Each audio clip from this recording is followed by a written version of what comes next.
So tooth paste இது என்ன யாரை கேட்டாலும் டென்டிஸ்ட் வந்தோடனே ஃபஸ்ட்டு கொஸ்டின் இதுதான், ஒரு நல்ல டூத் பேஸ்ட் சொல்லுங்கள் மேம், கரெக்ட், என்ன பண்ணுறது அப்படின்ட்டு. அதனால தான் உங்களுக்கு கம்ப்ளைண்ட்டே வருதுன்னு நினைக்கிறாங்க. ஆனால் வந்து ப்ரஷிங்கில் தான் வந்து கம்ப்ளைண்ட்டே வருது. ஓகே. ஸோ இப்போ ஜென்ரலாக வந்து அடல்ட்ஸை வந்துட்டு 2 வேளை ப்ரஷ் பண்ணணும் இல்லை 3 வேளை ப்ரஷ் பண்ணணும்னு ஒருத்தருக்கு சொல்கிறாங்க. ஸோ குழந்தைங்களை பொறுத்த வரைக்கும் எத்தனை வாட்டி ப்ரஷ் பண்ண வேண்டியிருக்கும், அண்ட் அவங்களுக்கும் டங் கிளீனிங்கிற ஒரு கான்செப்ட் வந்து முக்கியமாக? குழந்தைங்களுக்கும் டெஃபினெட்லி 2 டைம்ஸ் ப்ரஷிங் மஸ்ட்டு.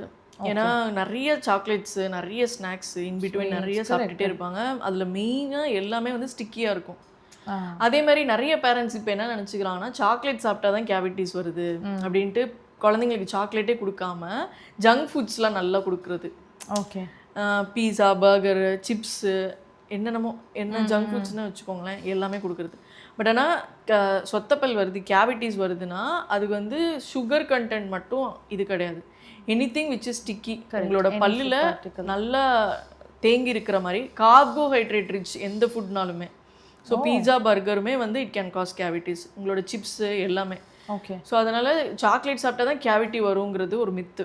நீங்கள் வந்து பல்லை வந்து ப்ராப்பராக சுத்தம் பண்ணல அப்படின்னாலே டெஃபினட்டாக கேவிட்டிஸ் வரும். இதே இது இப்போது எடுத்துக்கிட்டிங்கன்னா, இப்போ நீங்கள் வந்து நிறைய வெஜிடபிள் சாலட்ஸ் அந்த மாதிரி சாப்பிட்றீங்க, டெஃபினட்டாக உங்களோட வாய் பார்த்தீங்கன்னா க்ளீனாக தான் இருக்கும் ஆஃப்டர் அதை சாப்பிட்டதுக்கப்புறம். இதுவே வந்து நீங்கள் ஒரு பர்கரோ, ஒரு பீஸா, ஒரு கேக் சாப்பிட்றீங்க அப்படின்னா டெஃபினட்டாக ஸ்டிக்கி வாயில் வந்து ஏதோ ஒரு லேயர் வந்து படிஞ்ச மாதிரி இருக்கும். ஸோ அதுதான் டிஃப்ரென்ஸ். இதில் ஃபைபர் ரிச் நீங்கள் சாப்பிட்றப்போ அந்த பல்லில் படிக்கிற அந்த அழுக்குலாம் வந்து கம்மியாக தான் இருக்கும்.